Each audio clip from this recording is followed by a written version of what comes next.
Hello, my name is Badaracco, owner of BBG Bash Guards and the inventor of my new Badaracco car leaf spring mountain bike suspension.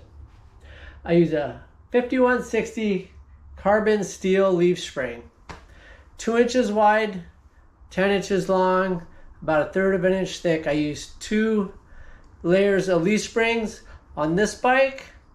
This is my regular cross-country bike. I get about 160 millimeters of travel. This is my downhill free ride bike. I get about 10 to 12 inches of travel on that.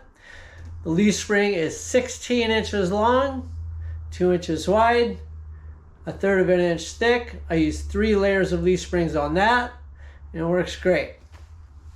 There are no moving parts, no bushings or no bearings on this suspension, so it'll never wear out or need maintenance.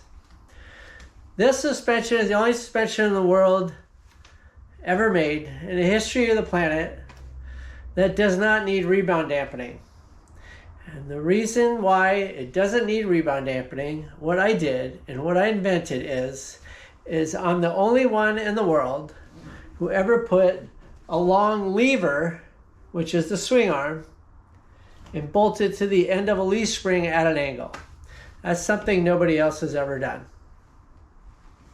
And what that does is you get a long lever and it's wrenching on it like that when it compresses. When the suspension compresses, it's actually curling the leaf spring and flexing the leaf spring up and down. There's so much torque on this lever, a lot more than you would think. And what that does is the axle moves a lot and the leaf spring moves just a little bit. So when the leaf spring bends, it's not building up a lot of energy. It's a low energy buildup. So when it compresses and releases, there's no energy to release and snap back. But the most important thing is the long lever that I invented has so much torque that when it compresses the leaf spring, it compresses the leaf spring quite easily. And so when it releases and comes back, there's so much torque on the lever that it doesn't let the leaf spring bounce back and release the energy very much. It only lets it release it a little bit, very slowly, just like a rebound dampening does, which is great. It works wonderful, and I'm really happy with it. The other thing that I invented with this suspension is the axle path on both of these bikes goes rearward as you compress, which is just like a high pivot bike. On this bike, when you have pedal feedback with a rearward axle path, because it's pulling on the chain, what that does is it pulls on the cranks, and the cranks go counterclockwise.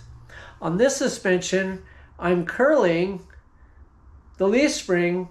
The lever is curling the leaf spring as it's going up and down. And that curling effect is a clockwise motion. So the cassette on these bikes goes clockwise, and it compensates for the cranks going counterclockwise. So it cancels each other out.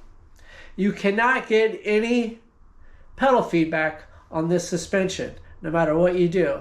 Now, how I did that is I lowered this link below the bottom bracket. That was a key element that took care of that, which is really cool. The reason I'm doing this video and showing everybody my bikes is because it works great. And someone can ride this bike all day long, every day. They don't have to adjust it.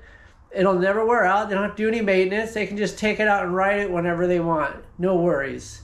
And I love that. And a lot of people are going to love that too. And there's a lot of rear suspension, if not all of them, on a mountain bike are high maintenance, hard to deal with, hard to adjust. And this works beautifully. It takes care of all of that. I am looking for a manufacturer to make these frames. Let me know if you're interested. Let me see if I can think of anything else about this bike that I forgot. Nope, that about covers it. Thank you so much for watching the video. Hope you liked it.